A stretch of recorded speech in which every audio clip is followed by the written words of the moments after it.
السلام عليكم ورحمة الله وبركاته. الحمد لله رب العالمين.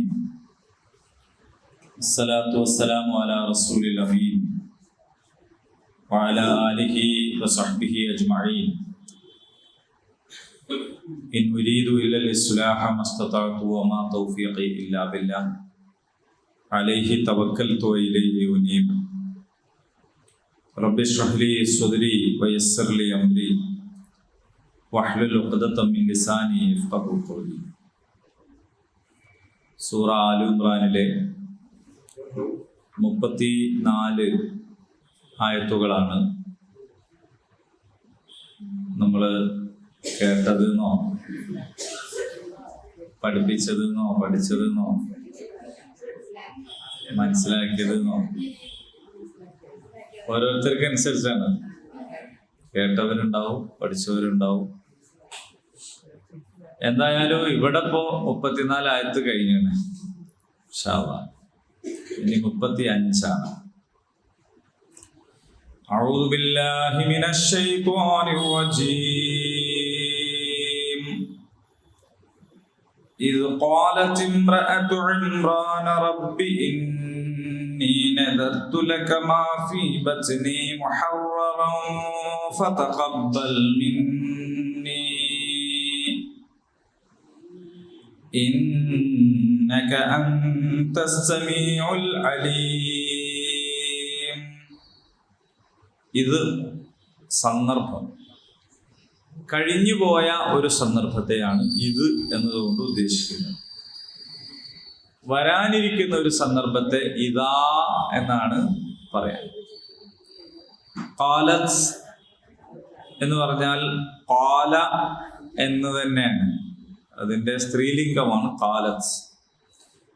പറഞ്ഞു, പ്രഖ്യാപിച്ചു, ചോദിച്ചു, പ്രസ്താവിച്ചു, പ്രാർത്ഥിച്ചു എന്നൊക്കെയാണ് ഇതിന്റെ അർത്ഥം പറയാ. സന്ദർഭം പോലെ ആരോട്, ആര് എന്നതിനനുസരിച്ചാണ് അർത്ഥം മാറുക.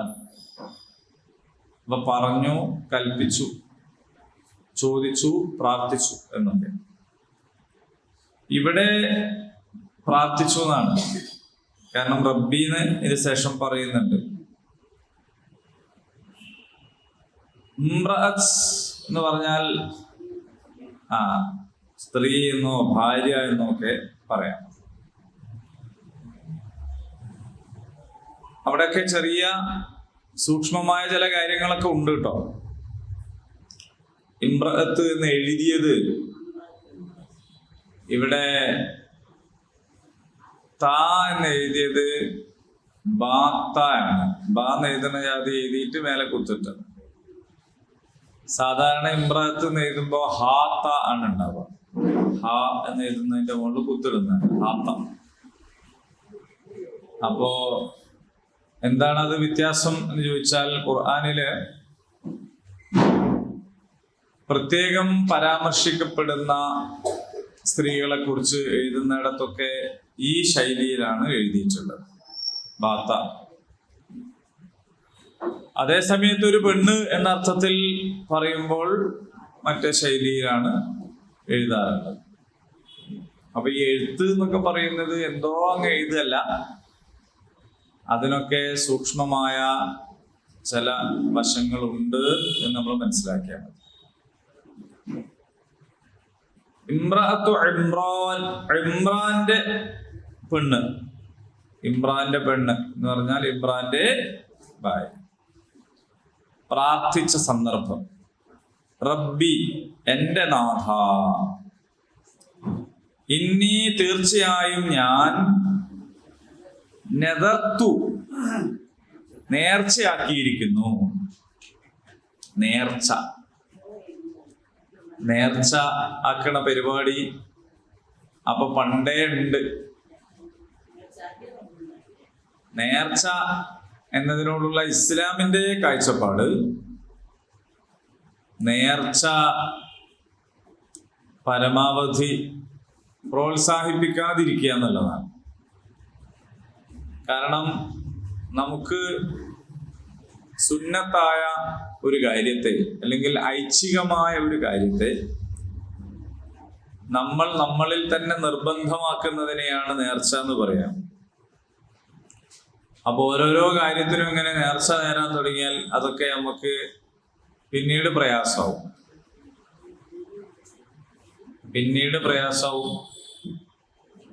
ഇപ്പൊ നമ്മള് തിങ്കളാഴ്ച നോമ്പ് നോൽക്കാൻ വിചാരിച്ചാല് നോറ്റാൽ മതി, വ്യാഴാഴ്ച നോമ്പ് നോൽക്കാൻ വിചാരിച്ചാലും നോറ്റാൽ മതി.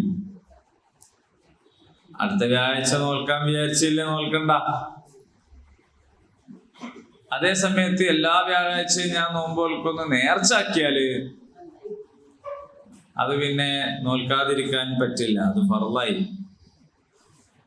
അതേപോലെ തന്നെ എല്ലാ കാര്യങ്ങളും ഞാന് പിന്നെ സദഖയെ കുറിച്ചോ നിസ്കാരത്തെ കുറിച്ചോ ഒക്കെ നമ്മളൊരു ചെയ്താൽ നല്ലതാണ്, ചെയ്യന്നാണ് വേണ്ടത്. പക്ഷെ നേർച്ച ആകുന്നതോടുകൂടി അത് നിർബന്ധമാവും. നമ്മൾ എന്ത് ചെയ്യരുത്, പിന്നീട് പ്രയാസം ഉണ്ടാവാതിരിക്കാൻ നല്ലത് ഒരുപാട് നേർച്ച നേരാതിരിക്കലാണ്. എന്നാൽ നേർച്ചക്ക് പ്രതിഫലം ഉണ്ട്, പക്ഷെ അതിന് ചില ഉപാധികളുണ്ട്. ഒന്ന്, അള്ളാഹുവിന്റെ പ്രീതിക്ക് വേണ്ടിയേ നേർച്ച തരാൻ പാടുള്ളൂ, അള്ളാന്റെ പേരിലേ നേർച്ച പാടുള്ളൂ. പുണ്യാത്മാക്കൾ അവർ ജീവിച്ചിരിക്കുന്നവരോ മരിച്ചവരോ ആരായാലും അവരുടെ പേരിലും വിഗ്രഹങ്ങളുടെ പേരിലും ദൈവേതരമാരുടെ പേരിലൊന്നും നേർച്ച പാടില്ല. അപ്പൊ നേർച്ച അള്ളാഹുവിനോട് മാത്രമേ പാടുള്ളൂ. മറ്റൊന്ന്, ഡിമാൻഡ് നേർച്ച പറ്റൂല.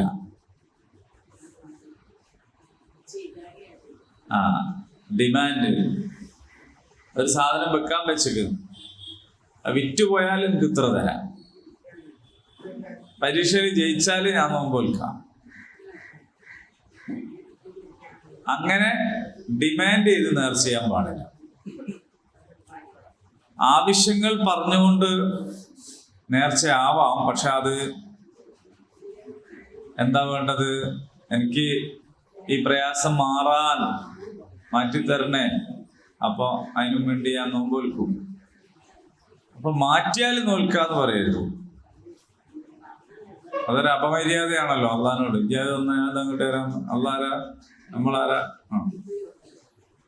പിന്നുള്ളത്, ആരെങ്കിലും നേർച്ച നേർന്നാൽ അത് പൂർത്തിയാക്കണം, പാതിക്കലിട്ട് പോയത്. ഇങ്ങനെയൊക്കെ കൂടി നേർച്ചയുമായി ബന്ധപ്പെട്ട കുറെ നിയമങ്ങളുണ്ട്. അത് ഈ കൂട്ടത്തിൽ ഒന്ന് പറഞ്ഞത് മാത്രമേ ഉള്ളൂ. ഈ ആയത്ത് അത് പഠിപ്പിക്കാനുള്ള ഒന്നല്ല. അപ്പോ ഇന്നി നദർതു ലക്, നിനക്ക് വേണ്ടി ഞാൻ നേർച്ചയാക്കിയിരിക്കുന്നു, മാ ഫീ ബത്നി, എന്റെ വയറ്റിലുള്ളത്. വയറ്റിലുള്ള എന്ത്? കുടലോ? ഓക്ക് പള്ളയിലുണ്ട് എന്ന് പറഞ്ഞാൽ ഓള് തിന്ന ചോറൊക്കെ പള്ളയിലുണ്ട് എന്നാണോ? അത്രേ ഉള്ളൂ. അത് സന്ദർഭത്തിൽ വെച്ച് നമുക്കങ്ങ് മനസ്സിലാവുകയാണ് ചെയ്യാം. അതേ സമയത്ത് മുഴയുണ്ടോ? എവിടെ? പള്ളയിലാണ് എന്ന് പറയുമ്പോ പള്ളയിൽ എന്തുണ്ട് എന്നാണ്, മുഴയുണ്ട്. അപ്പൊ അതൊരു സന്ദർഭത്തിലാണ് മനസ്സിലാവും. എന്റെ വയറ്റിലുള്ളത് മുഹററൻ, നിന്റെ സേവനത്തിന് വേണ്ടി മാത്രമായി നിനക്ക് ഞാൻ നേർച്ചയാക്കിയിരിക്കുന്നു എന്ന് ഇമ്രാന്റെ ഭാര്യ പറഞ്ഞു. ഫതഖബ്ബൽ മിന്നി, അതിനാൽ നീ എന്നിൽ നിന്ന് സ്വീകരിക്കണമേ. ഇന്നക അൻത, നിശ്ചയമായും നീ അസ്സമീഉൽ അലീം, എല്ലാം കേൾക്കുന്നവനാണ്, എല്ലാം അറിയുന്നവനാണ്. അസ്സമീ ആണ്, അൽ അലീമാണ്. എല്ലാം കേൾക്കുന്നവനാണ്, എല്ലാം അറിയുന്നവനാണ്.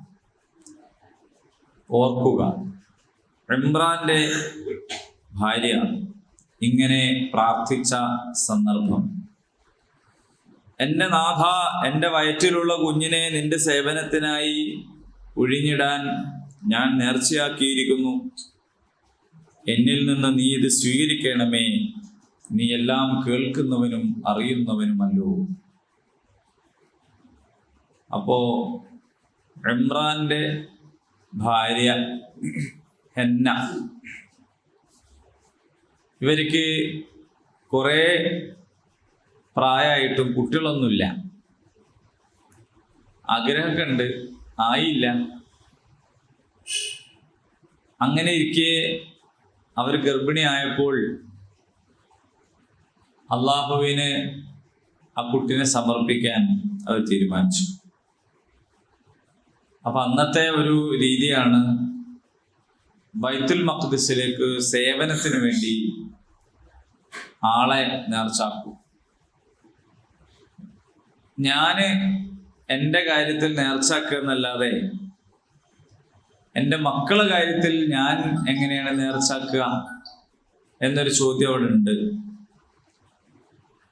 ഞാൻ ഇന്നത് ചെയ്യാന്ന് പറയാന്നല്ലാതെ പടച്ചോൻ എൻ്റെ മോൻ ഇന്നത് ചെയ്യും എന്ന് എങ്ങനെ നമ്മൾ പറയും?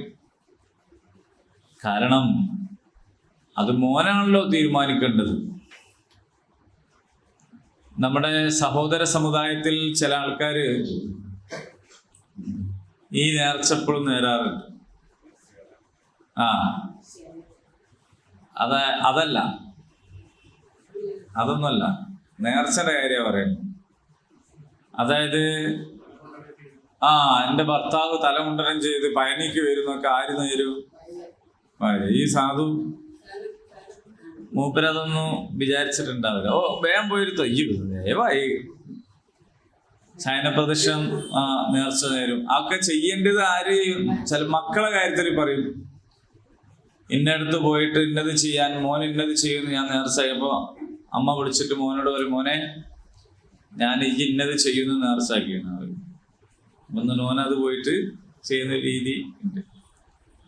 യഥാർത്ഥത്തിൽ ഞാൻ നോമ്പ് കൊടുക്കും, ഞാൻ നിസ്കരിക്കും, ഞാൻ സദഖ കൊടുക്കും, ഞാൻ പള്ളി ഉണ്ടാക്കും, ഞാൻ മദ്രസ ഉണ്ടാക്കും എന്നൊക്കെ ഞാൻ എൻ്റെ കാര്യത്തിലല്ലാതെ ഞാൻ വേറെ ആളുടെ കാര്യത്തിൽ നേർച്ച നേർന്നാൽ അയാൾ എന്ത് ചെയ്യും? അങ്ങനെ തീരുമാനിച്ചില്ലെങ്കിലോ എന്നൊക്കെയുള്ള ചോദ്യം ഉണ്ട് ഇപ്പോ. പക്ഷെ ഇവര് പിന്തുടരുന്നത് മൂസവി ശരീഅത്താണ്, മൂസാ നബി പഠിപ്പിച്ചു കൊടുത്ത ശരീഅത്താണ്. അപ്പൊ അങ്ങനെ ആ കാലത്ത് ഉണ്ടായിരുന്നിരിക്കണം. അതുകൊണ്ടാണ് അതിനൊന്നും ഒരു ആക്ഷേപമായിട്ട് ഇവിടെ പറയുന്നില്ല. അങ്ങനെ ചെയ്യരുതായിരുന്നു എന്നൊന്നും പറഞ്ഞിട്ടില്ലല്ലോ. ഇമ്രാന്റെ ഭാര്യ എങ്ങനെ നേർച്ച നേർന്നു? എന്താണ് നേർന്നത്? അപ്പൊ അങ്ങനെ ചെയ്താൽ പ്രായപൂർത്തി എത്തിയാൽ അവർക്ക് സ്വയം തീരുമാനം എടുത്ത് തിരിച്ചു വരാൻ പറ്റുമോ ഇല്ലേ എന്നൊക്കെയുള്ള ചർച്ചകളൊക്കെ ഉണ്ട്.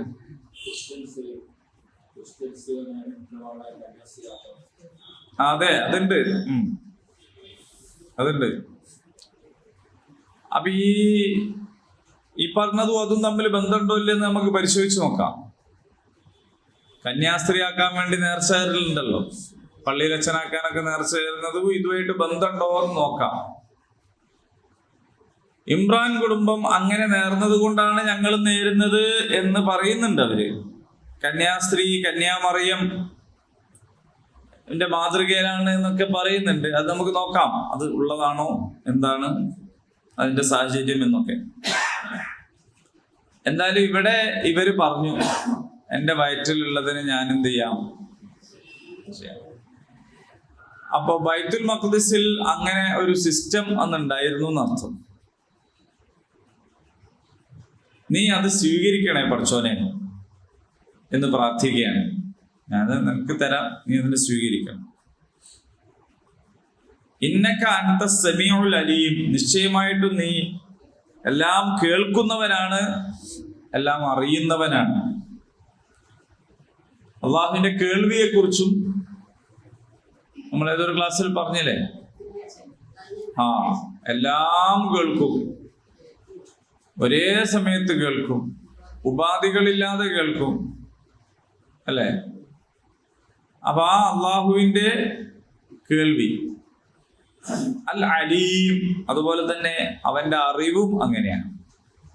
എല്ലാം അറിയും, ചെറിയ കാര്യങ്ങളും അറിയും, വലിയ കാര്യങ്ങളും അറിയും, ഒരേ സമയത്ത് തന്നെ അറിയും. വരാനുള്ള കാലത്തേതും അറിയും. ഇതൊന്നും മറ്റുള്ളവർക്ക് ഇല്ലാത്ത കാര്യങ്ങളാണ്. എല്ലാവർക്കും അറിയില്ല. എല്ലാവർക്കും അറിയില്ല. ചിലത് ചിലർക്ക് അറിയും, ചിലത് വേറെ ചിലർക്ക് അറിയും. അതേപോലെ വരാനുള്ളത് എന്തായാലും അറിയില്ല. വരാനുള്ളത് അറിയെങ്കിൽ ഇപ്പൊ എല്ലാരും പോയി നോമിനേഷൻ കൊടുക്കും. എല്ലാരും വലിയ പ്രതീക്ഷയിൽ പോയിട്ട് ചെയ്യാണ്, കണ്ടമാനം നയിക്കും, പണിയെടുക്കും. അപ്പൊ അതൊന്നും ആർക്കും അറിയില്ല. വരാനുള്ളത് അറിയെങ്കിൽ ചില ആളുകൾ വീട് തന്നെ ഉണ്ടാക്കൂല, ചില ആൾക്കാർ കല്യാണം നിശ്ചയിക്കൂല. ആ പൈസ കൊണ്ട് വേറെ എന്തെങ്കിലും ചെയ്യാനേ മെനക്കെടും. കാരണം ആ കല്യാണം ആയിരിക്കും അല്ലെ ജീവിതത്തിൽ ഏറ്റവും വലിയ മുസീബത്താവുക. പറയാൻ പറ്റില്ല, അങ്ങനെ സംഭവിച്ചതൊക്കെ അല്ലേ. അപ്പോ വരാനുള്ളത് അറിയില്ല മനുഷ്യൻ, ഭാവി അറിയില്ല. അള്ളാഹുവിന്റെ അറിവ് അങ്ങനെയല്ല. അള്ളാഹുവിനെല്ലാം അറിയാം, എന്തൊക്കെ സംഭവിക്കുന്നു, എങ്ങനെ ആവുന്നു എന്നൊക്കെ. ഇന്നക അൻത സമീഉൽ അലീം, നിശ്ചയമായി നീ എല്ലാം കേൾക്കുന്നവനും അറിയുന്നവനുമാണ്. فلما وضعتها قالت رب إني وضعتها أنثى والله أعلم بما وضعت وليس الذكر كالأنثى وإني سميتها مريم وإني أعيذها بك وذريتها من الشيطان الرجيم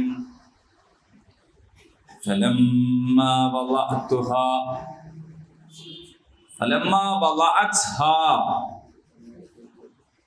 വളഅ എന്ന് പറഞ്ഞാൽ വെച്ചു എന്നാണ്. ഇവിടെ അർത്ഥം പെറ്റിട്ടു എന്ന് പറയില്ലേ.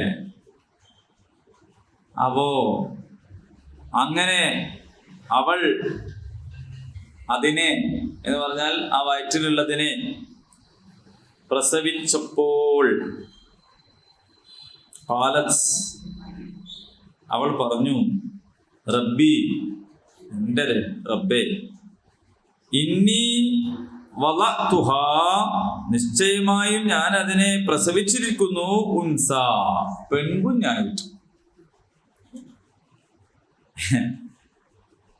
അല്ലാഹുക്കറിയില്ലേ പെൺകുഞ്ഞാന്ന്. വല്ലാഹു അഅലമു ബിമാ വളഅത്, അള്ളാഹ്ക്ക് ഏറ്റവും നന്നായിട്ട് അറിയാം അവൾ പ്രസവിച്ചത് എന്താണെന്നൊക്കെ.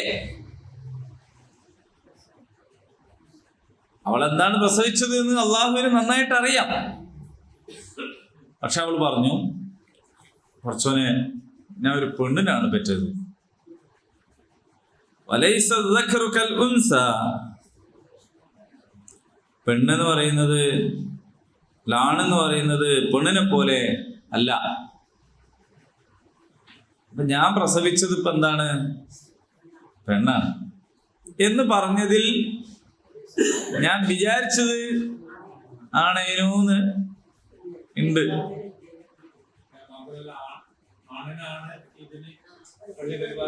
സാധാരണ കൊടുക്കല് ആണിനെയാണ്, അതും വിചാരിച്ചിട്ടാണ് ഇത് ചെയ്തത്. പക്ഷേ ഇപ്പൊ നോക്കുമ്പോ പെണ്ണാണ്. അന്ന് സ്കാനിങ് ഒന്നും ഇല്ലല്ലോ. ഇന്നിപ്പോ സ്കാനിങ് നിരോധിച്ചിരിക്കുന്നു. ലിംഗപരിശോധന ഇവിടെ നടത്തുന്നതല്ല എന്ന് ഹോസ്പിറ്റലൊക്കെ എഴുതി വെക്കണം എന്നാണ്. ലാബിലൊക്കെ അങ്ങനെ എഴുതി വെക്കാറുണ്ട്. പണ്ടൊക്കെ ചില പേറ്റിച്ചികള്, വയറ്റാട്ടികൾ, എന്താ പറയാന്, അവര് പല ലക്ഷണങ്ങളും കണ്ടിട്ട് ഇത് ആൺകുട്ടിയാണ് പെൺകുട്ടിയാണെന്നൊക്കെ പറയാറുണ്ടായിരുന്നു. ചിലവർക്ക് ശരിയാവും, ചിലവർക്ക് ശരിയാവൂല, അത്രേ ഉള്ളൂ. ശരിയായാൽ അവർക്ക് വലിയ പേരായിരിക്കും. ഓ, അന്ന് തന്നെ പറഞ്ഞിരിക്കുന്നിട്ടാ, അതേമാതിരി തന്നെ ആയി. പിന്നെ ഓലെ കൊണ്ട് പറയിപ്പിച്ചിട്ട് തെറ്റിയാ പിന്നെ ആരും മിണ്ടൂല. കാരണം അതൊരു ചമ്മലാണല്ലോ. ഓളിങ്ങനെ പറഞ്ഞത്, ഞാൻ എന്നിട്ട് മോനാവുന്നെന്നെ വിചാരിച്ചു, പിന്നെ തെറ്റിപ്പോയി എന്നാരും പറയില്ല. ശരിയായാലത് പറയും. ഇത്തരം കാര്യങ്ങളിലൊക്കെ അങ്ങനെയാണത്. ഒരു സിദ്ധന്റെ അടുത്ത് പോയിട്ട് നമ്മൾ വിചാരിച്ച പോലെ നടന്നാൽ നമ്മളതെല്ലാവരോടും പറയും, നടന്നില്ല ആരോടും പറയില്ല. കാരണം അത് മോശമല്ലേ. അപ്പൊ നടന്നതേ ആള് കേൾക്കുള്ളൂ. അത്രയൊക്കെ അതിലുള്ളൂ. എന്തായാലും ഇവർക്ക് മനസ്സിലായിട്ടില്ല ആണോ പെണ്ണോ ആവുക. പ്രസവിച്ചപ്പോ എന്ത് മനസ്സിലായി? പെണ്ണാണെന്ന് മനസ്സിലായി. വഇന്നീ സമ്മൈതുഹാ, ഞാൻ അതിന് പേരിട്ടിരിക്കുന്നു മറിയം. മറിയം എന്നല്ല, മർയം എന്നാണ്. മറിയം, മറിയം. ഇപ്പൊ എന്താ അങ്ങനെ പേര്?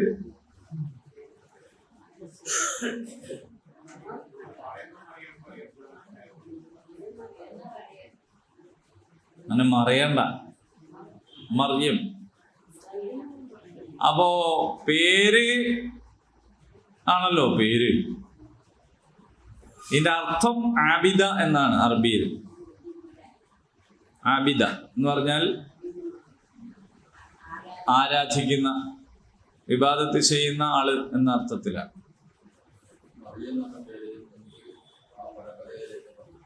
ഇസ്രായേലിയരുടെ ഭാഷയാണത്, സ്വാഭാവികമായൊരു പേരാണ്. അതെ അതെ, പക്ഷെ അങ്ങനെ കാണുന്നില്ല.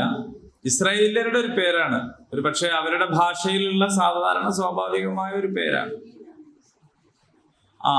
മേരി എന്ന് പറയുന്നത് അവരുടെ ഭാഷയല്ല, അതിന്റെ ശേഷം വന്ന ഭാഷയാണ് മേരി. മറിയം എന്നതിനെയാണ് മേരി എന്ന് പറയുന്നത്, വിശുദ്ധ മറിയം. മേരി എന്ന് പറയുന്നത് അത് തന്നെയാണ്. ക്രിസ്ത്യാനികളൊക്കെ മേരി എന്നാണ് പേരിടല് അല്ലേ? മറിയം എന്ന് ഇടലുണ്ട്, മറിയം, മറിയച്ചേട്ടത്തി അല്ലേ? അതെ, അതാണ് അല്ലേ? അവരെ പേര് നമ്മളെ പേര് യോജിക്കുന്ന. ഇപ്പൊ ഫാത്തിമ, അവര് ഫാത്തിമ എന്ന് പേരിടും. സാറ പിന്നെ ഏതായാലും ഉണ്ട്, കുറെ പേരുണ്ട് അങ്ങനെ. നമ്മൾ ഓരോ തമ്മിൽ വലിയ ബന്ധാണെന്ന്, നമ്മളോരൊക്കെ വലിയ ബന്ധാണ്. പിന്നെ അറബികള് കൂടുതൽ ബന്ധാണ്. അറബിയില് അബ്ദുൽ അസീസ് എന്നും ഒക്കെ പേരിടുവരുണ്ട്. മലയാളത്തില് അങ്ങനെ ചേരില്ല, അത് മാത്രം. പിന്നെ ചിലതിൻ്റെയൊക്കെ ബിബ്ലിക്കലായിട്ടുള്ള പേരാണ് ഇടുക. മുസ്ലിം ആയിരിക്കും, പക്ഷെ മുസ്ലിം അല്ല, ക്രിസ്ത്യാനികളായിരിക്കും.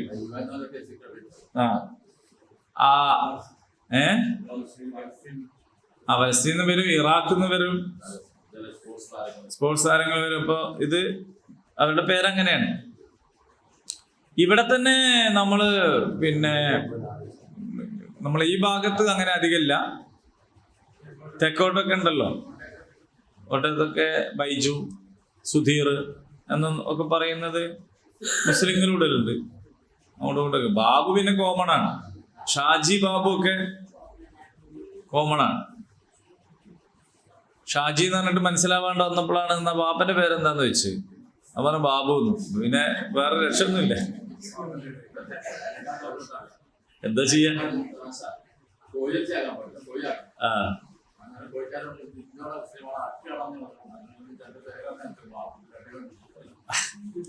ഭയങ്കര പാടാണ്.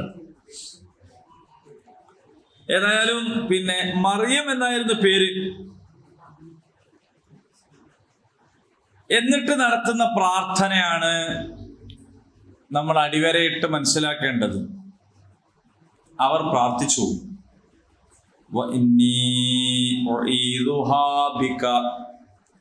അഊദു ബില്ലാഹി മിനശ് ശൈത്താനിർ റജീം എന്ന് പറയലില്ലേ, ആണത്.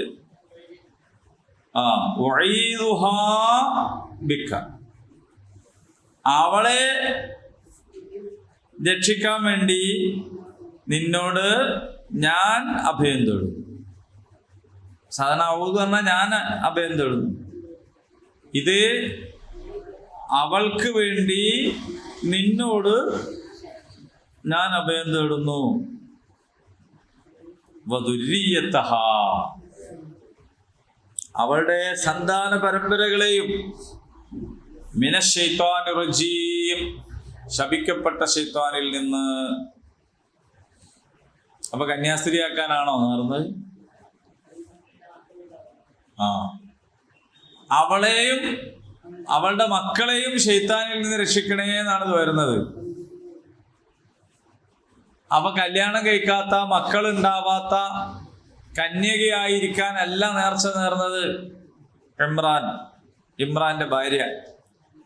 ഇമ്രാന്റെ ഭാര്യ കുട്ടിനെ ബൈത്തുൽ മഖ്ദിസിലേക്ക് നേർച്ച നേർന്നത് കല്യാണം കഴിക്കാതെ, കുടുംബം ഉണ്ടാവാതെ, കുട്ടികളുണ്ടാവാതെ ഉള്ള ഒരു കന്യാസ്ത്രീ ആവാനല്ല എന്ന് മനസ്സിലാക്കും. അല്ലാഹു സുബ്ഹാനഹു വ തആല സന്യാസം കൽപ്പിച്ചിട്ടില്ല. അവർ അവരുടെ മേൽ സ്വയം തന്നെ ഉണ്ടാക്കിയ നിയമമാണ് സന്യാസം. അള്ളാഹു കൽപ്പിച്ചതല്ല എന്നർത്ഥം. അപ്പോ ഇവിടെ വളരെ കൃത്യമായിട്ട് പറഞ്ഞു. അങ്ങനെ കുഞ്ഞിനെ പ്രസവിച്ചപ്പോ അവൾ പറഞ്ഞു, എൻ്റെ നാഥ, ഞാൻ പ്രസവിച്ചത് പെൺകുഞ്ഞിനെയാണല്ലോ. അവൾ പ്രസവിച്ചത് ആരെയാണ് എന്ന് നന്നായി അറിയുന്നവരാണ് അള്ളാഹു. ആണ് പെണ്ണിനെ പോലെ അല്ലല്ലോ. ആ കുഞ്ഞിനെ ഞാൻ മറിയം എന്ന് പേരിട്ടിരിക്കുന്നു. അവളെയും അവളുടെ സന്താന പരമ്പരകളെയും ശപിക്കപ്പെട്ട പിശാചിൽ നിന്ന് രക്ഷിക്കാനായി ഞാനിതാ നിന്നിൽ അഭയം തേടുന്നു. അപ്പൊ ഇവര് ആണാവണം എന്ന് വിചാരിച്ചത് ഒരു ചെറിയ കാര്യത്തിന് വേണ്ടിയിട്ടാണ്. എന്താ ചെറിയ കാര്യം? അവിടുത്തെ ഒരു ഖാദിമാവാൻ, അവിടുത്തെ ഒരു സേവകനാവാൻ, അത് കൊണ്ടടക്കാനൊക്കെ പറ്റുന്നത് ഒരാണ് എന്നുള്ള നിലക്കാണ്. ചെറിയ കാര്യം എന്ന് പറഞ്ഞാൽ താരതമ്യത്തിൽ ചെറിയ കാര്യം. വലിയൊരു കാര്യമാണ് സ്വന്തം മോനെ അള്ളാഹിന്റെ മാർഗത്തിൽ കൊടുക്കാൻ വിചാരിക്കാന്ന് പറയുന്നത് വലിയൊരു കാര്യമാണ്. പക്ഷേ അള്ളാഹ് ഉദ്ദേശിച്ചത് അതിനേക്കാൾ വലിയ കാര്യമാണ്. എന്താ അതിനേക്കാൾ വലിയ കാര്യം? ഈസാ നബിന്റെ ഉമ്മ ആവണമെന്നാണ് അള്ളാഹ് തീരുമാനിച്ചത്. ഇവര് വിചാരിച്ചത് എന്റെ മോനെ പള്ളിയിലേക്കുള്ള ഒരു സേവനം ചെയ്യണമെന്നാണ്. അള്ളാഹ് വിചാരിച്ചത് ഈസാ നബിന്റെ ഉമ്മ ആവണം ഇവൾ പ്രസവിക്കുന്ന കുട്ടി എന്നാണ്. അപ്പൊ ഇവര് വിചാരിക്കുകയോ സങ്കല്പിക്കുകയോ ചെയ്യാത്ത വലിയൊരു പദവിയാണ് കുട്ടിയുടെ കാര്യത്തിൽ ആര് തീരുമാനിച്ചത്? അള്ളാഹു തീരുമാനിച്ചു. ഈ കുട്ടിനെ കൂടെ കണ്ടപാട് ഇവർക്കുണ്ടായ ചെറിയൊരു ഞാൻ വിചാരിച്ച മാതിരിയല്ലോ എന്ന്. പക്ഷേ അള്ളാഹു ഈ കുട്ടിയെ കുറിച്ച് വിചാരിക്കുന്നത് ഇതിനേക്കാൾ വലിയൊരു സാധനം. പക്ഷെ അത് ആരും അറിയുന്നില്ല. അന്നേരം ആരും അറിയുന്നില്ല. ഇതിലൊക്കെ നമുക്ക് ഒരുപാട് പാഠമുണ്ട്. നമ്മൾ വിചാരിച്ച മാതിരി ആവാഞ്ഞാല് നമ്മളാകപ്പാടെ അങ്ങനെ ആയില്ലല്ലോ, അങ്ങനെ അല്ലല്ലോ എന്നൊന്നും വിചാരിക്കണ്ട. അതിനേക്കാളും വലുതേക്കും ചിലപ്പോൾ സംഭവിക്കും. ഇപ്പൊ തന്നെ ഇമ്രാൻ, ഈ ഇമ്രാന്റെ ഭാര്യനെ കുറിച്ച് നമ്മൾ പറയുന്നത് എന്തുകൊണ്ടാണ്? അത് മറിയമിന്റെ ഉമ്മയും ബാപ്പയും ആയതുകൊണ്ടല്ലേ. അല്ലെങ്കിൽ അല്ലെങ്കിൽ അവിടെ സാധാരണ ആരൊക്കെ നേർച്ച നേരും, ആരൊക്കെ അവിടെ ആളാക്കുന്നുണ്ടാവും. അതിൽപ്പെട്ട ഒരാള് എന്നല്ലാതെ ഇവരെ പറ്റി നമ്മൾ പരാമർശിക്കൂലല്ലോ. ഇവരെ പറ്റി ലോകം അറിയുന്നത് എന്തുകൊണ്ടാണ്? മറിയമിന്റെ ഉമ്മയായതുകൊണ്ടാണ്. മറിയം തന്നെയും ഈസാ അലൈഹിസ്സലാമിന്റെ ഉമ്മയായിരുന്നു. ഇനി നിങ്ങൾ ആലോചിച്ച് നോക്കൂ, ഈ കുട്ടിനെ നേർച്ചയാക്കിയത് അള്ളാഹുവിന്റെ ഭവനത്തിലെ സേവകയായിക്കൊണ്ടാണ്. അള്ളാഹുവിന്റെ ഭവനത്തിലെ സേവകയായി നേർച്ചയാക്കിയ ആൾ എങ്ങനെയാണ് അള്ളാഹിന്റെ ഉമ്മാവുക?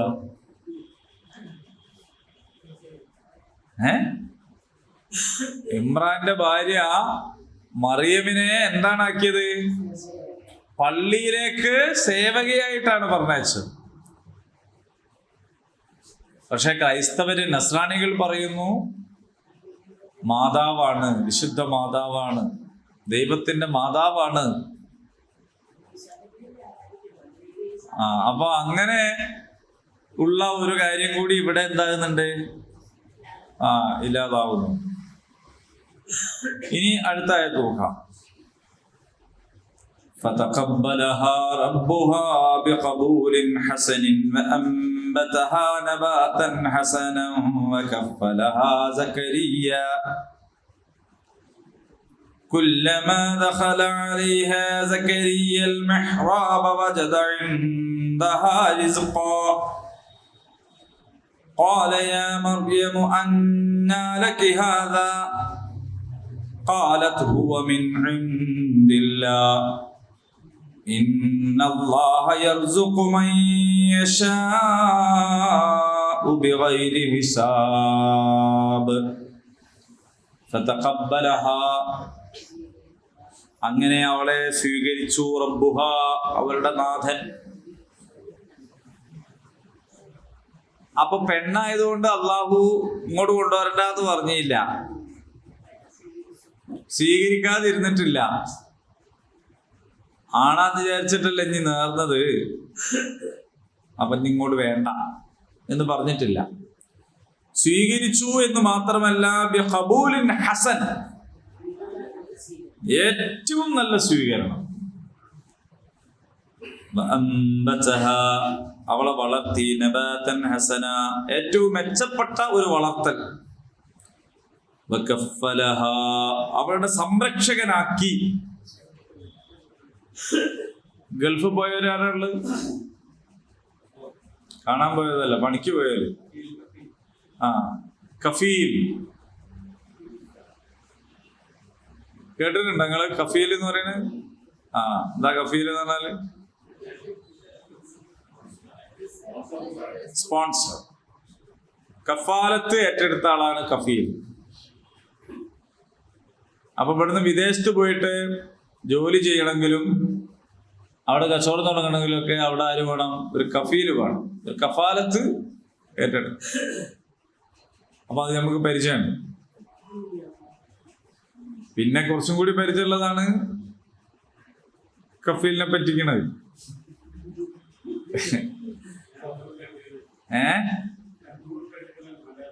മലയാളത്തിൽ പറഞ്ഞിട്ട് ഞാൻ കുറച്ച് എടുത്തിട്ടുണ്ട് എന്ന് പറയായിരുന്നു പോലും പണ്ട്. ആഭരണം ഉണ്ടാക്കിയിട്ട് കൊണ്ടുത്തരുമ്പോളേ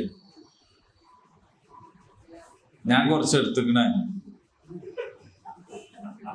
അപ്പോ ഇവര് ചോദിക്കും, അതിന് ഞാൻ എന്തോ വേണോ? നിങ്ങള് തന്നക്കി. ഓനെടുത്തതിന് പിന്നെയും പൈസ തന്നെയാ. പൊന്നുണ്ടാക്കിയിട്ട് കൊണ്ടു കൊടുക്കുമ്പോഴേ, ആഭരണം ഉണ്ടാക്കിയിട്ട് കൊണ്ടു കൊടുക്കുമ്പോ ഞാൻ കുറച്ച് എടുത്തിക്കണ. അപ്പൊ എന്തായി? അങ്ങനെ പറഞ്ഞ ഹലാലാക്കുകയാണ്. ഞാനെടുത്തെന്ന് പറയണെന്താ? നിങ്ങൾ തന്ന പൊന്നെന്ന് ഞാൻ കുറച്ച് എടുത്തിക്കുന്നതാണ്. പക്ഷെ ഇയാള് ചോദിക്കണ എന്താണ്? അല്ല, അതിന് ഞാൻ ഇനി എന്തെങ്കിലും തരണോ? അതിന് അങ്ങനെ ഒന്നുമില്ല, എന്തെങ്കിലും തന്നക്കി, ഒരു ഇത്ര റുപ്യ തന്നക്കി എന്ന് പറയും. അപ്പൊ വാങ്ങി.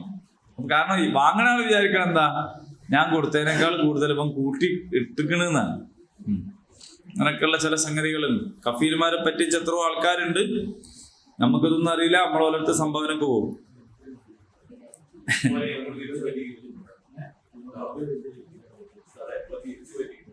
ഉണ്ടല്ലേ? നമ്മൾ തന്നെ പഠിപ്പിച്ചു കൊടുത്തേക്കും. ബൈത്തുൽ മഖ്ദിസില് സേവകരായിട്ട് വരുന്ന ഇങ്ങനെയുള്ള ആളുകളെ അവർക്ക് ഇങ്ങനെയുള്ള ഒരു കഫീൽ ഉണ്ടാകുമായിരുന്നു. അപ്പൊ അവിടെ സ്വയം ഏറ്റെടുക്കുന്ന അവസ്ഥയുണ്ട്. ഇവിടെ സക്കരിയയാണ് ഏറ്റെടുക്കുന്നത്. എങ്ങനെയാണ് സക്കരിയയെ ഏൽപ്പിക്കുന്നത് എന്ന് വരുന്ന ആയത്തുകളിൽ പറയുന്നുണ്ട്. നറുക്കെടുത്തിട്ടാണ്. ഈ നറുക്കെടുക്കല് സാധാരണ എങ്ങനെയാണെന്ന് വെച്ചാൽ തുല്യാവകാശമുള്ള ആളുകൾക്കിടയിലാണ് നറുക്കെടുക്കുക. നമ്മള് കുറിയൊക്കെ നറുക്കെടുക്കുക എന്തുകൊണ്ടാണ്? രണ്ടാൾക്കും ഒരേ അവകാശമാണ്. അപ്പൊ പിന്നെ നമുക്ക് എന്ത് ചെയ്യാൻ പറ്റൂല, ഇന്ന ആൾക്കെന്ന് പറയാൻ പറ്റില്ല. അപ്പൊ നറുക്കെടുക്കും. പള്ളിയിലെ ഒന്നാമത്തെ സഫിന്റെ പ്രത്യേകത എങ്ങാനും മനസ്സിലാക്കിയിരുന്നെങ്കിൽ നറുക്കെടുപ്പ് വേണ്ടി വരുമായിരുന്നു എന്നാണ്. നമ്മളിപ്പോ എങ്ങനെയാന്ന് വെച്ചാൽ നിങ്ങളൊന്നും അറിയും. കാരണം എനിക്ക് സലാം വീട്ടു ഉടനെ എന്ത് ചെയ്യണം? ബേക്കിന്ന് പോണം. അപ്പൊ നിങ്ങൾ മുന്നിൽ നിന്നോളിയെന്നാണ്. പക്ഷെ അത് മുന്നിലെ സഫിന്റെ വില തിരിയുമായിരുന്നെങ്കിൽ 5 മണിക്ക് പള്ളിയിലെത്തിയാലേ കിട്ടുള്ളൂ എന്ന് തോന്നുമ്പോ 5 മണിക്ക് എത്തും. അപ്പൊ മറ്റവനും അതേമാതിരി എത്തും. അപ്പൊ പിറ്റേ ദിവസം ഇയാള് 4:55 എത്തും. അങ്ങനെ ഉണ്ടല്ലോ, എല്ലാരും ഒരേ സമയത്ത് എത്തും. അവസാനം എന്ത് ചെയ്യേണ്ടി വരും? അവിടെ അങ്ങനെ നിന്നാലും കഴിച്ചിലാവൂല. അപ്പൊ നറുക്കെടുക്കേണ്ടി വരും. നമ്മളിപ്പോ തന്നെ ഹറമിലൊക്കെ പോയത് സംഭവിക്കണം കേട്ടോ. നമ്മള് വെറുതെ പറയല. കാരണം ഹറമിലൊക്കെ നമ്മൾ പോയാല് നമുക്ക് സഫ് കിട്ടാൻ വേണ്ടി നമ്മൾ നേരത്തെ പോകൂലേ, കുറെ നേരത്തെ പോകും. ജുമാക്കൊക്കെ പള്ളിന്റെ അകത്ത് കിട്ടാൻ വേണ്ടിയിട്ട് രാവിലെ നേരത്തെ പോയിട്ട് 12:15 മൂത്രമൊഴിക്കാൻ മുട്ടി പുറത്തേക്ക് വരുന്ന ആൾക്കാർ. അപ്പോ ഒരു ഒത്തൊപ്പിച്ചൊരു സമയത്ത് പോയില്ലെങ്കിൽ ബേക്കിലെങ്കിലും കിട്ടുവരും. പക്ഷെ ഇത് ഒരുപാട് നേരത്തെ പോയപ്പോ പിന്നെ റോട്ടുമലൊക്കെ ഉണ്ട്, അങ്ങനെ സംഭവിക്കുന്നത്. അപ്പൊ ഈ നറുക്കെടുപ്പ് വേണ്ടി വരുന്ന ഒരു സാഹചര്യം ഒരേ അവകാശമുള്ള കുറെ ആളുണ്ടാവുമ്പോഴാണ്. അപ്പൊ അങ്ങനെ സക്കരിയയെ അങ്ങനെയാണ് ചുമതലപ്പെടുത്തിയത് എന്ന് വരുന്ന ആയത്തിലുണ്ട്. അങ്ങനെ കുല്ലമാ ദഖല അലൈഹ സക്കരിയ അൽ മിഹ്റാബ്, ഈ മറിയമിന്റെ ഉമ്മ ഹെന്നയുടെ സഹോദരിയുടെ ഭർത്താവാണ് സക്കരിയ കേട്ടോ. അപ്പൊ എളാപ്പയാണോ മൂത്താപ്പയാണോ എന്തായാലും ഒന്ന്, ഉമ്മന്റെ സഹോദരി ഭർത്താവ്. അപ്പൊ അവർക്കാണ് ചുമതല. അപ്പോ മിഹ്റാബ് എന്ന് ഇവിടെ പറയുന്നത് നിസ്കരിക്കും ഇമാം വെക്കണ മിഹ്റാബ് അല്ല. പള്ളിയില് പ്രത്യേകിച്ച് ബൈത്തുൽ മഖ്ദിസില് ഇങ്ങനെ ഭജനം ഇരിക്കുന്ന ആളുകൾ അവർക്ക് വേണ്ടിയിട്ടുള്ള ഒരു ചെറിയ സംവിധാനം ഉണ്ടാക്കുമായിരുന്നു. മിഹ്റാബ് മറിയം നിങ്ങൾക്ക് ഓർമ്മ ഉണ്ടോ പോയത്? മിഹ്റാബ് മറിയം ലേശം ഒന്ന് സ്റ്റെപ്പ് കയറി പോയിട്ട് ലേശം ഒരു ഉയരത്തിലാണ്, ബൈത്തുൽ മഖ്ദിസിന്റെ അകത്ത് തന്നെ. സക്കരിയ മിഹ്റാബ് സക്കരിയ അതിന്റെ കുറച്ച് ഇപ്പുറത്താണ്. മിഹ്റാബ് സക്കരിയ എന്ന് നോക്കിയാല് മിഹ്റാബ് മറിയം കാണാം, ആ നിലക്കുള്ളത് കുറച്ചൊരു വ്യത്യാസത്തില് ആണ്. അപ്പൊ ഈ മിഹ്റാബ് മറിയമിൽ ഇടയ്ക്ക് ആര് പോവും? സക്കരിയ പോകും. കാരണം കാര്യങ്ങളൊക്കെ മനസ്സിലാക്കി അറിയൊക്കെ ചെയ്യണ്ടേ. അപ്പൊ അവരവിടെ പ്രാർത്ഥനയിലായിരിക്കും. അപ്പൊ അങ്ങനെ പോകുമ്പോ അവൾ കരികെ വജദ ഇൻദഹാ റിസ്ഖാ, മറിയമിന്റെ അടുത്ത് ഭക്ഷണം കണ്ടു. റിസ്ഖ് എന്ന് പറയുമ്പോ ഭക്ഷണം മാത്രം അല്ല, പക്ഷെ ഇവിടെ ഉദ്ദേശിക്കുന്നത് അതാണ് എന്ന് പറയുന്നു. കാല, അപ്പൊ ഈ കാണുന്ന ഭക്ഷണം ഏതാണെന്ന് വെച്ചാല് അപ്പൊ അവിടെ നിന്ന് ഇങ്ങോട്ട് വാങ്ങിക്കൊണ്ടുവന്ന ജാതി അല്ല. ഇപ്പൊ ഉറുമാമ്പഴത്തിന്റെ സീസൺ അല്ലാത്തപ്പോ ഉറുമാമ്പഴം ഉണ്ടാവും. പുതിയ കാലത്ത് കുട്ടികളോട് പറഞ്ഞിട്ട് കാര്യമില്ല, കാരണം ഓൾക്ക് സീസൺ പ്രശ്നമില്ല. കഴിഞ്ഞ ആഴ്ച ഇവിടെ മാങ്ങ വെക്കണുണ്ട്. അപ്പോ ഏത് കാലത്തും എല്ലാം കിട്ടുന്ന ഒരു ലോകത്താണ് ഇപ്പൊ നമ്മളുള്ളത്. ഫ്രഷ് ആയിരിക്കൂല, പറിച്ചിട്ട് ഫ്രീസറിൽ വെച്ചതായിരിക്കും, എന്നിട്ട് ഡിമാൻഡുള്ളപ്പോ വിൽക്കുക. അതിപ്പോ കഴിയുന്ന ഒരു കാര്യമാണ്. അന്ന് അങ്ങനെ ഒന്നുമില്ല. അന്ന് ഈത്തപ്പഴത്തിന്റെ വിളവെടുപ്പ് കാലത്താണ് ഈത്തപ്പഴം സമൃദ്ധമായിട്ട് കിട്ടുക. പിന്നെ സൂക്ഷിച്ച് വെക്കണം. അതുകൊണ്ടാണ് പണ്ടുള്ള ആൾക്കാർക്ക് ഈ ജാതി സൂക്ഷിച്ച് വെക്കണ വിദ്യകൾ അറിയായിരുന്നു. മാങ്ങക്കാലത്ത് മാങ്ങ സൂക്ഷിച്ച് വെക്കും, ചക്ക കാലത്ത് അതെടുത്ത് ഉണക്കി വെക്കും, കപ്പ കിട്ടിയാൽ അത് ഉണക്കി വെക്കും, ഇങ്ങനെ സൂക്ഷിച്ച് വെക്കേണ്ടി വരും. അതേ സമയത്ത് ഇന്നങ്ങനല്ല. അപ്പൊ അന്ന് ഉറുമാമ്പഴം ഇല്ലാത്ത, ഫലസ്തീന് നല്ല ഉറുമാമ്പഴം കിട്ടും. ഉറുമാമ്പഴം ഇല്ലാത്ത കാലത്ത് തന്നെ ഉറുമാമ്പഴം കാണാം, അല്ലെങ്കിൽ വേറെ ഫ്രൂട്ട്സ് ഒക്കെ കാണാം. അപ്പോ സക്കരിയ ചോദിച്ചു, എന്താണ് ചോദിച്ചത്? യാ മറിയം അന്നാ ലക്കി ഹാദാ, അല്ല മറിയം ഇത് എവിടുന്ന് കിട്ടി എന്ന്. കാലത്ത് അവള് പറഞ്ഞു, ഹുവ മിൻ ഇൻദില്ലാ, അത് അള്ളാന്റെ അടുത്ത് നിന്ന് കിട്ടിയതാണ്. ഇന്നല്ലാഹ, കൂട്ടത്തിൽ ഇതുകൂടി പറഞ്ഞു, നിശ്ചയമായും അല്ലാഹു യർസുഖു മൻ യശാ, അവൻ ഇച്ഛിക്കുന്നവർക്ക് വിഭവം നൽകുന്നു. ബിഗൈരി ഹിസാബ്, കണക്കില്ലാതെ എന്ന് പറഞ്ഞാൽ കൊടുക്കുന്നവന് കണക്കില്ലാതെ എന്നല്ല. നമുക്ക് എത്രത്തോളം കിട്ടുന്നു, എവിടുന്ന് കിട്ടുന്നു എന്നൊന്നും അറിയാതെ നമ്മക്കാ കണക്കില്ലാത്തത്. കണക്കില്ലാത്ത അത്ര എന്ന് പറയില്ലേ, കണക്കില്ലാത്ത അത്ര. കണക്കുണ്ട്. ആരടുത്ത്? തരുന്ന അള്ളാന്റെ അടുത്ത് കണക്കൊക്കെ ഉണ്ട്. പക്ഷെ ബിഗൈരി ഹിസാബ്, കണക്കില്ലാത്തത്. അപ്പൊ അള്ളാഹു പ്രത്യേകമായിട്ട് വിഭവങ്ങൾ കൊടുക്കുകയാണ് മിഹ്റാബിലേക്ക്. അള്ളാഹ്ക്ക് അതിന് കഴിയും, അള്ളാഹ്ക്കേ കഴിയുള്ളൂ. അപ്പൊ ഇതൊന്നും ഈ പ്രായാധിക്യത്തിൽ കുട്ടികൾ ഉണ്ടാവാൻ ന്യായമില്ലാത്ത കാലത്ത് കുട്ടികളുണ്ടായി എന്നതിൽ തന്നെ എന്തുണ്ട്? അള്ളാഹു പ്രത്യേകമായിട്ട് കൊടുത്തിട്ടുണ്ടല്ലോ. അപ്പൊ ഈ ഭക്ഷണം കൊടുക്കുക എന്ന് പറയുന്നതും എന്തല്ല, സംഗതിയല്ല.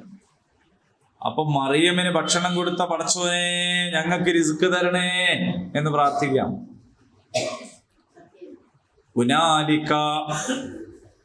هنالك دعا زكريا ربه قال رب هب لي من لدنك ذرية طيبة إنك سميع الدعاء. هنالك അവിടെ വെച്ച് സക്കരിയ പ്രാർത്ഥിച്ചു റബ്ബഹു, തന്റെ റബ്ബിനോട്. അപ്പൊ ഇങ്ങനെ അത്ഭുതകരമാം വിധം റിസ്ക് നൽകപ്പെടുന്നത് കണ്ടപ്പോ ആകെ ബേജാറായി സക്കരിയ അവിടുന്ന് പോവല്ല ചെയ്യുന്നത്. അതിൽ നിന്ന് സക്കരിയ അപ്പോൾ ഭക്ഷിച്ചോ ഇല്ലെന്നൊന്നും നമുക്കറിയില്ല. മറിയം അവർക്ക് കൊടുത്തോ ഇല്ലേ അതൊന്നും ഇവിടെ പറഞ്ഞിട്ടില്ല. സ്വഭാവം അനുസരിച്ച് കൊടുത്തിട്ടുണ്ടാവും അല്ലേ? ഭക്ഷണം സ്വാഭാവികമായിട്ട് കൊടുക്കുമല്ലോ. പിന്നെ അതൊന്നും ഇവിടെ വിഷയമല്ല. വിഷയം ഇപ്പൊ ഇവിടെ പറയാണ് സക്കരിയ. ഇത് കണ്ട ഉടനെ സക്കരിയ പ്രാർത്ഥിച്ചു. പറയപ്പെടുന്നു അന്ന് സക്കരിയ 100 വയസ്സിലധികം പ്രായമുള്ള ഒരാളാണ്. അദ്ദേഹത്തിന്റെ ഭാര്യ 90-ലേറെ വയസ്സുള്ള ഒരാളാണ്. എന്ന് പറഞ്ഞാൽ കുട്ടികളൊന്നുമില്ല, നര ബാധിച്ചിട്ടുണ്ട്. വേറെ സ്ഥലത്ത് പറയുന്നുണ്ട് എനിക്ക് നര ബാധിച്ചു. അപ്പോ കുട്ടികൾ ഉണ്ടാകാനുള്ള ഒരുവിധ ബയോളജിക്കൽ സാധ്യതയും ഇല്ല. നമ്മള് ശാസ്ത്രീയമായി എന്ന് പറയും എല്ലാ കാര്യത്തിനും. ശാസ്ത്രീയമായി തെളിയിച്ചതാണെന്നൊക്കെ പറഞ്ഞാൽ നമ്മൾ വിചാരിക്കും എന്തോ വലിയ സംഗതിയാണ്. കാരണം നമ്മൾ ശാസ്ത്രത്തിനെയാണ് മുൻതൂക്കം കൊടുക്കുന്നുള്ളതുകൊണ്ട് ശാസ്ത്രീയമായി തെളിയിച്ചതെന്ന് പറഞ്ഞാൽ നമുക്ക് ഭയങ്കര സംഭവമായിട്ട് തോന്നും. ആ പറഞ്ഞ ശാസ്ത്രം അനുസരിച്ച് ഇവർക്ക് മക്കൾ ഉണ്ടാവാനുള്ള എല്ലാ സാധ്യതയും അവസാനിച്ച അവസ്ഥയിലാണ് അവരുള്ളത്. പക്ഷേ കണക്കില്ലാതെ ഈ മെഹ്റാബിലേക്ക് ഇങ്ങനെ ഭക്ഷണം കൊടുക്കുന്നത് കണ്ട മാത്രയിൽ ഉടനെ സക്കരിയ പ്രാർത്ഥിച്ചത് റബ്ബി ഹബിലി മിൻ ലദുൻക ദുർരിയതൻ തയ്യിബ. എൻ്റെ നാഥ, നല്ലവരായ മക്കളെ നിന്റെ അടുക്കൽ നിന്ന് നീ എനിക്ക് തരണേ. അപ്പൊ ഈ അനുഗ്രഹം ഉണ്ടായ ഈ മിഹ്റാബിൽ വെച്ച് സക്കരിയ ഉടനെ അള്ളാഹുവിനോട് പ്രാർത്ഥിച്ചു, എനിക്ക് നീ മക്കളെ തരണേ. എങ്ങനെയുള്ള മക്കളെ തരണം? ത്വയ്യിബത്തൻ, നല്ല മക്കളെ. ഇന്നക സമീഉ ദുആ, നിശ്ചയമായും നീ ദുആ കേൾക്കുന്നവനാണ്. ഞാനിത് പറയുമ്പോ ആരോടാണ് ഞാനിത് പറയുന്നത്? അള്ളാഹുവിനോടാണ് പറയുന്നത്. അപ്പൊ നീ ദുആ കേൾക്കുന്നവനാണ്, നീ എനിക്ക് മക്കളെ തരണേ എന്ന് പ്രാർത്ഥിച്ചു. കുട്ടികളോടുള്ള നമ്മുടെ ബാധ്യത ശരിക്കും തുടങ്ങുന്നത് ജനന തീയതിക്ക് ശേഷമല്ല, കുട്ടികൾ ജനിച്ചതിന്റെ ശേഷമല്ല. ശിശുദിനത്തില് ഇന്നലെ കുറെ കുട്ടികളെ പറ്റി പറഞ്ഞു. പാവൈറ്റിങ്ങളെ വേഷം കെട്ടിച്ച് സ്കൂളിൽ പറഞ്ഞു വെച്ചു. ഓൽക്കറിയില്ല ഇതിപ്പോ എന്താ. ഓൽക്കൊരു റോസാപ്പൂവും കിട്ടി, കുറെ മുട്ടായും കിട്ടി, വെള്ളക്കുപ്പായ ഇട്ട് എന്നല്ലാണ്ട് ഓൽക്കിപ്പോ എന്താണെന്ന് അറിയില്ല. പക്ഷെ നമ്മക്കെന്നെങ്കിലും അറിയേണ്ടിയിരുന്നു, ശിശുക്കളോടുള്ള നമ്മുടെ ബാധ്യത തുടങ്ങുന്നത് കുട്ടികളായതിന്റെ ശേഷമല്ല. കുട്ടികൾ ഉണ്ടാവുന്നതിന്റെ ലക്ഷണം പ്രകടിപ്പിക്കുന്നതിന്റെയും മുന്നെയാണ് ഈ ദുആ. പക്ഷെ ആ ദുആ കുട്ടികളെ തരണേന്നല്ല, ദുരിയത്തൻ ത്വയ്യിബ, നല്ലതിന് തരണേ, നല്ല കുട്ടികളെ തരണേ. ഒരാൾക്ക് തൻ്റെ കുട്ടിയോടുള്ള ബാധ്യതകൾ പഠിപ്പിച്ചു.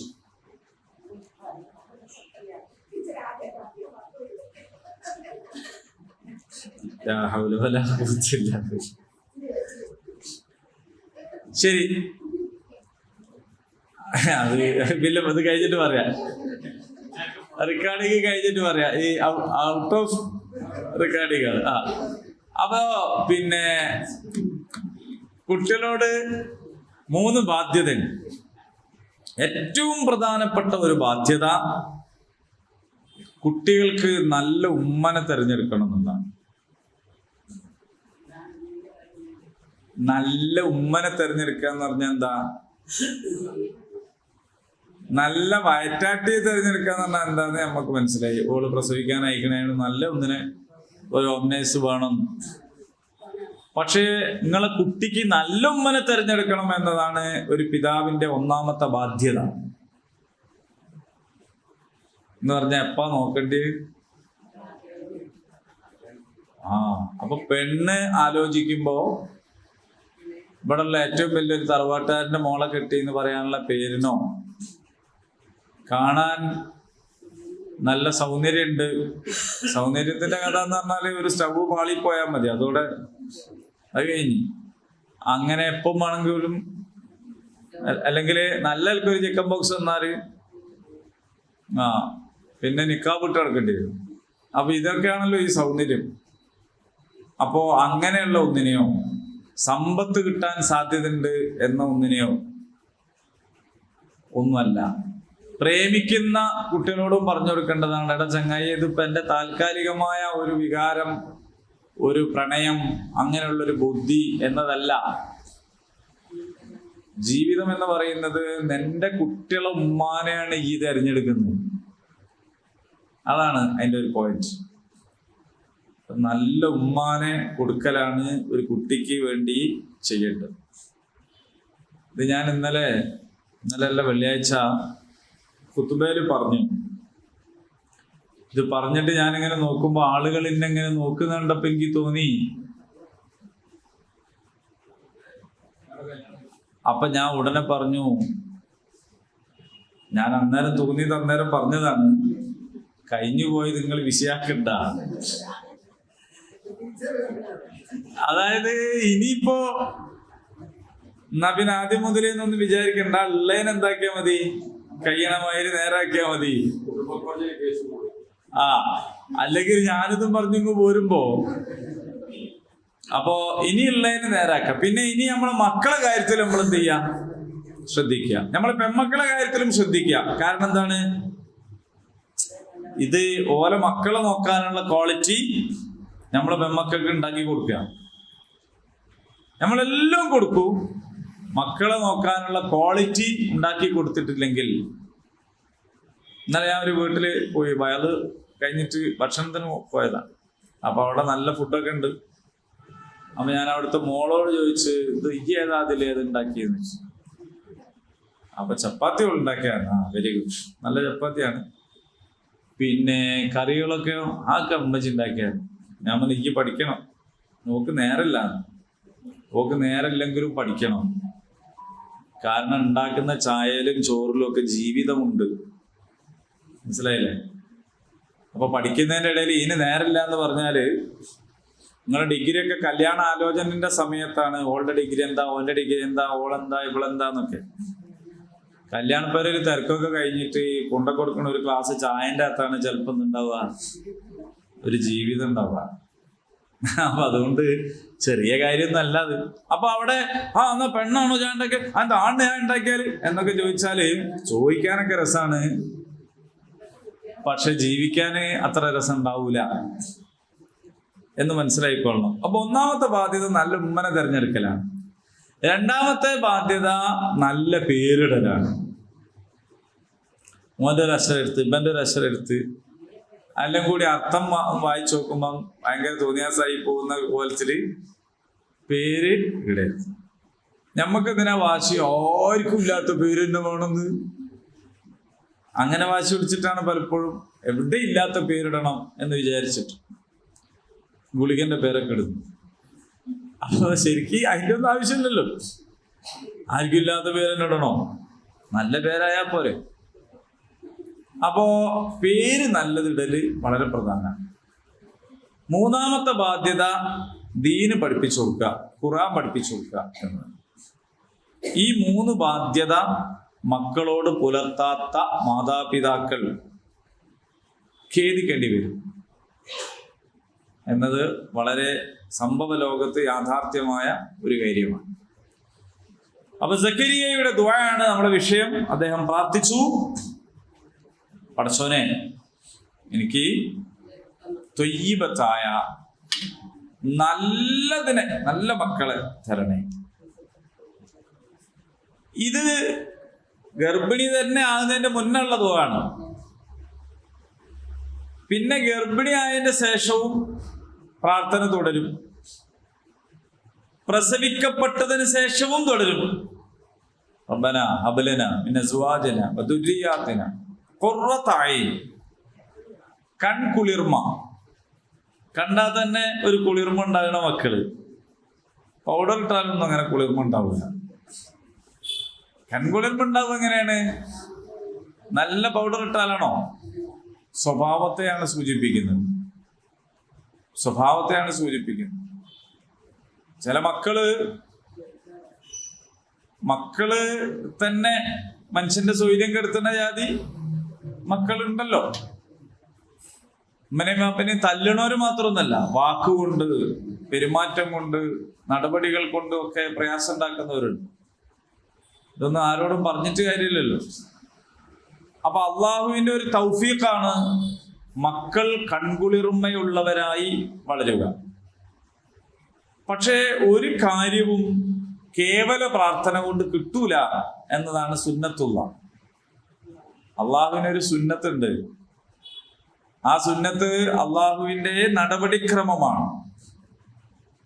അടക്ക കുഴിച്ചിട്ടിട്ട് തെങ്ങും തേങ്ങയും ഉണ്ടാവാൻ വരുന്നാൽ അത് ഈ സുന്നത്തിനെതിരാണ്.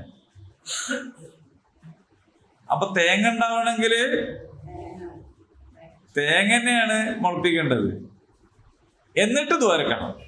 അതാണ് സുന്നത്തുള്ള. അള്ളാഹുവിന്റെ നടപടിക്രമത്തെ അള്ളാഹു ചിലപ്പോൾ അള്ളാഹുവിന്റെ യുക്തി അനുസരിച്ച് മാറ്റിവെക്കും. അങ്ങനെ മാറ്റിവെക്കും. അതാണ് ഈസാ അലൈഹി ഇസ്ലാമിന്റെ ജനനം, അതാണ് ചെങ്കടലിന്റെ പടരൽ, അതാണ് മന്നും സെൽവയും കിട്ടിയത്. അതൊക്കെ ഉണ്ട്. അതും അള്ളാഹിന്റെ നടപടിക്രമമാണ്. ഹിദറും മൂസയും തമ്മിൽ നടന്നു പോകുമ്പോ ഹിദർ ചെയ്ത പണികൾ, അതിന്റെ യുക്തി എന്താന്ന് സൂറത്തുൽ കഹ്ഫിൽ പറയുന്നുണ്ട്. പക്ഷെ മനുഷ്യനെ ചെയ്യാൻ പാടില്ല. അങ്ങനെ കപ്പലോട്ടാക്കലും കുട്ടിനെ കൊല്ലലും മതിലെട്ടലും പിന്നെയും ചെയ്യാം. കുട്ടിനെ കൊല്ലലും കപ്പലോട്ടലാക്കലൊന്നും ചെയ്യാൻ പറ്റില്ല. ശരീഅത്തനുസരിച്ച് മനുഷ്യന് ജീവിക്കാൻ പറ്റൂ. ഇവർ ചെയ്തത് എന്താ? ഇവർ ശരീഅത്തുള്ള മനുഷ്യനല്ല, അള്ളാഹ് ഈ പണിയെടുക്കാൻ പ്രത്യേകം അയച്ചത് എന്നതുകൊണ്ടാണ്. അപ്പോ അള്ളാഹുവിനൊരു നടപടിക്രമമുണ്ട്. ആ സുന്നത്ത് കുട്ടികൾ കൺകുളിർമയുള്ളവരാകണമെങ്കിൽ കൺകുളിർമ ഉണ്ടാക്കാനുള്ള യോഗ്യത കുട്ടികളിൽ വളർത്തണം. അപ്പൊ കുട്ടികൾക്ക് നല്ലത് കൊടുക്കണം, അവരെ മാനിക്കണം, അവരെ ബഹുമാനിക്കണം, അവരെ ആദരിക്കണം. അവരുടെ കൂട്ടുകാരുടെ മുമ്പിൽ വെച്ച് അവർ ചീത്ത പറയാൻ പാടില്ല. അവരുടെ കമ്പനിക്കാരുടെ മുമ്പിൽ വെച്ച് അവരെ ആക്ഷേപിക്കാൻ പാടില്ല. അവരെ കെയർ ചെയ്യണം. ഇങ്ങനെ ഒരുപാട് പണി ബോധപൂർവം എടുത്താലാണ് എന്താവുക? കുട്ടികളിൽ കൺകുളിർമ ഉണ്ടാവുക. നമ്മൾ ചെയ്യുന്ന വലിയൊരു തെറ്റുണ്ട്. കുട്ടികൾ ചില കുരുത്തക്കേട് ഒപ്പിച്ചിട്ടുണ്ടാവും. ഇത് നമ്മൾ ഓൻ്റെ മുമ്പ് തന്നെ എല്ലാവരോടും പറയും, വലിയ കാര്യമായിട്ട് നമ്മൾ മനസ്സിലാക്കുന്നില്ല. നമ്മൾ ഈ കുട്ടിനെ വീണ്ടും വീണ്ടും നാശാക്കുകയാണ് ചെയ്യുന്നത്. ഇവരുണ്ടല്ലോ ആ TV സ്റ്റാൻഡിന്റെ മുകളിലുള്ള സാധനം എടുത്തോണ്ട് പൊട്ടിച്ചു. എന്നിട്ട് ഓനിങ്ങനെ നോക്കന്നെ, ആ നോട്ടൊക്കെ കാണേണ്ടി തന്നെയാണ്. ആരപ്പ നീ പറയണേ? ഓനടുത്ത് എവിടെ ഉണ്ട് പൊട്ടിക്കാൻ നോക്കി നടക്കും. കാരണം ഓനത് എന്താണ് അങ്ങനെ. അതുപോലെ ചില വാക്കുകൾ മുതിർന്ന ആൾക്കാരോട് പറഞ്ഞ വമ്പത്തരങ്ങൾ ഉണ്ടാവും. ഈ വമ്പത്തരം നമ്മൾ ആരോട് പറയും? ആ കുട്ടിന്റെ മുന്നിൽ തന്നെ വേറെ ആൾ ഇങ്ങനെ ചോദിച്ചിരിക്കുക. അപ്പൊ ഇവരെന്ത് ചെയ്യും? ശരി. അപ്പൊ ഇതിലൊക്കെ നല്ല കാര്യബോധത്തോടെ വേണം പെരുമാറാൻ. ചിലത് നമ്മൾ കണ്ടില്ല എന്ന് നോക്കണം, ചിലത് നമ്മൾ പരിഗണിക്കാതിരിക്കണം, ചിലതിന് നമ്മൾ അംഗീകാരം കൊടുക്കാതിരിക്കണം. അപ്പോഴാണ് അവര് പിന്നെ അത് മാറ്റുള്ളൂ. അപ്പൊ ബോധപൂർവം ചെയ്യേണ്ട ഒരു കാര്യമാണിത്. ഇതൊക്കെ തിരിയണ അമ്മലാണ് എന്ത് ചെയ്യേണ്ടത്? കല്യാണം നടത്തേണ്ടതെന്നാണ്. അപ്പൊ ഇതെല്ലാവർക്കും സ്വയം തിരിയൂലെങ്കിൽ മഹല്ല് പ്രസിഡന്റ് സെക്രട്ടറി ഒക്കെ കൂടിയിട്ട് പ്രീ മാരിറ്റൽ കൗൺസിലിംഗ് കൊടുത്തിട്ട് ഇത് പഠിപ്പിച്ചു കൊടുക്കണം. അല്ലെങ്കിൽ കുട്ടികൾ വിളക്കായി പോയാല് മാതാപിതാക്കളോട് ചോദിക്കുമ്പോൾ ഓര് പറയും, ഇവര് ഞങ്ങൾക്കൊന്നും പഠിപ്പിച്ചെന്നില്ല, ഒരു വലിയ നേതാക്കന്മാരെ വേഗം പിടിച്ച് ഇങ്ങനെ പോയിച്ചേ ഉള്ളൂ, ഞമ്മക്കിത് പഠിപ്പിച്ചു തന്നിട്ടില്ല എന്ന് പറയും. വുമൻസ് വിങ്ങിന്റെ ആളെ എന്തായാലും പിടിക്കും. കാരണം അവർക്ക് വലിയ ബാധ്യത ഉണ്ട്. വനിതാ പ്രസിഡന്റിനാണ് ആദ്യം ചോദിക്കുക, നിങ്ങളെങ്ങനെ ഖുർആൻ ക്ലാസ്സിന് ഖുർആൻ ക്ലാസ് തന്നെ മതിയോ, വെറും ഖുർആൻ ക്ലാസ് തന്നെ മതിയോ, ഇതൊക്കെ പഠിപ്പിച്ചു കൊടുക്കണ്ടെന്ന് വെച്ചാല് കൊടുക്കുകയല്ലേ ചെയ്യും. അതുകൊണ്ട് ഇവിടെ കെട്ടിക്കാൻ ആയി വരുന്ന പെൺകുട്ടികളെയും ആൺകുട്ടികളൊക്കെ ഒന്നൊന്നും പോരാ. ഒന്നുപോലെ തുടങ്ങി അൽഹംദുലില്ലാ, നല്ല കാര്യം. പിന്നെ നിങ്ങളന്ന് തോർക്കാൻ മറന്നുപോയതൊക്കെ കുട്ടിക്ക് പറഞ്ഞു കൊടുക്കണം. അവ കുട്ടികൾ എന്ത് ചെയ്തോളൂ, അതൊക്കെ തോരുന്നോളൂ ഇൻഷാ അല്ലാഹ്.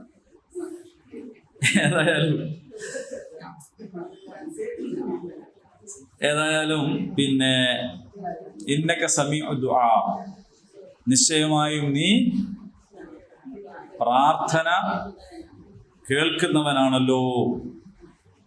ഇനി വരുന്ന ആയത്തുകളില് ആ പ്രാർത്ഥനകൾ സ്വീകരിച്ച കാര്യവും പിന്നീട് സംഭവിച്ച കാര്യവും ഒക്കെയാണ് പറയുന്നത്. എന്തായാലും ഇബ്രാഹിം അലൈഹിസ്സലാമിന്റെ കുടുംബം, നൂഹ് നബിന്റെ കുടുംബം, ഇമ്രാന്റെ കുടുംബം എന്ന് പറഞ്ഞിട്ടാണ് ഇത് തുടങ്ങിയത്. ഇമ്രാന്റെ കുടുംബത്തെക്കുറിച്ച് പ്രത്യേകം പറയാനുണ്ടായ ഒരു സാഹചര്യം ഇതാണ്. വിശുദ്ധയായിട്ടുള്ള മറിയമിന്റെ വസ്ത്രമാണ് നമ്മളോട് ധരിക്കാൻ പറഞ്ഞത്. മറിയമിനെയാണ് മാതൃകയാക്കാൻ, ലോകർക്ക് മാതൃകയാണ് എന്ന് പറഞ്ഞിട്ടുള്ളത്. അള്ളാഹു സുബ്ഹാനഹു തആല പ്രത്യേകം തെരഞ്ഞെടുത്ത വ്യക്തിയാണ് മറിയം. ആ തെരഞ്ഞെടുപ്പ് എവിടെ നിന്നുണ്ട് എന്നാണ് നമ്മൾ മനസ്സിലാക്കുന്നത്, വൈദിക്കുന്നല്ല. ആദ്യം തന്നെ ഇതൊക്കെ വളരെ കൃത്യമായിട്ട് തെരഞ്ഞെടുത്തിട്ടുണ്ട്. ഇൻഷാ അല്ലാഹ് കഴിച്ച് ബാക്കി നമുക്ക് അടുത്ത ക്ലാസ്സിൽ പറയാം. എന്താണ്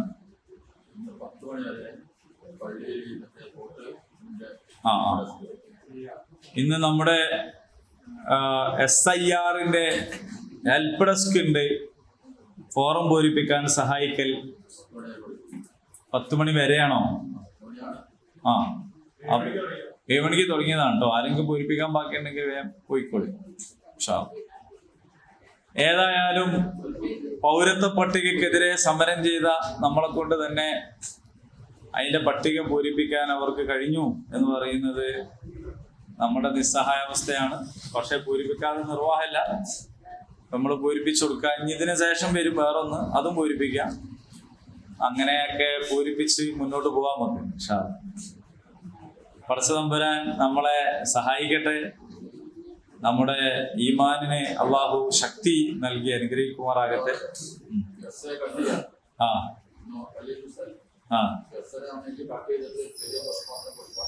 ബാക്കിയുണ്ട്. പക്ഷെ ഗസയെ സംബന്ധിച്ചിടത്തോളം ആ കട്ട് ചെയ്യുന്നു എന്നുള്ളത് ഒരു വലിയൊരു സംഗതിയായിട്ട് ബാധിക്കൂല. കാരണം ഗസ നിവാസികൾ മൊത്തം ഫലസ്തീനെ കട്ട് ചെയ്തതിനെതിരാണ് സമരം ചെയ്തുകൊണ്ടിരിക്കുന്നത്. പിന്നെ ഒരാളെ ഇരുമ്പിന്റെ വടി എടുത്തിട്ട് തലങ്ങും പലങ്ങും അടിച്ച് കൈകാര്യം ചെയ്ത് ഫുള്ള് പരിക്ക് പറ്റിച്ച് കിടത്തിയിട്ട് ഓനോട് അടിച്ച് കാല് മുക്കിയെന്ന് പറഞ്ഞാൽ ഇപ്പൊ എന്താവും? ഓല് മുറിക്കേണ്ടതിന്റെ പരമാവധി മുറിച്ചിട്ട് ഉപരോധം ഏർപ്പെടുത്തി പട്ടിണിക്കിട്ട് കൊന്നുകൊണ്ടിരിക്കുന്നതിന്റെ ഇടയില് ഓരോട് ഇത് 2 കഷ്ണാക്കും എന്ന് പറഞ്ഞാൽ ഓൽക്കത് ഒരു ഹരമുള്ളൊരു സംഗതിയായിട്ടേ തോന്നുള്ളൂ. ഞമ്മക്ക് ബേജാറാണ് എന്ന് മാത്രം. എന്തായാലും മനുഷ്യവിരുദ്ധ ശക്തികളുടെ കുതന്ത്രങ്ങൾക്കെതിരെ നമുക്ക് പ്രാർത്ഥിക്കാം, ജാഗ്രതയോടെ ഇരിക്കാം. അള്ളാഹു അവരുടെ കുതന്ത്രങ്ങളെ പരാജയപ്പെടുത്തുമാറാകട്ടെ. നമ്മുടെ നാടിനെ അള്ളാഹു സുരക്ഷിതമായി നിലനിർത്തുമാറാകട്ടെ. اللهم ربنا آتنا في الدنيا حسنة وفي الآخرة حسنة وقنا عذاب النار. آمين. الحمد لله رب العالمين.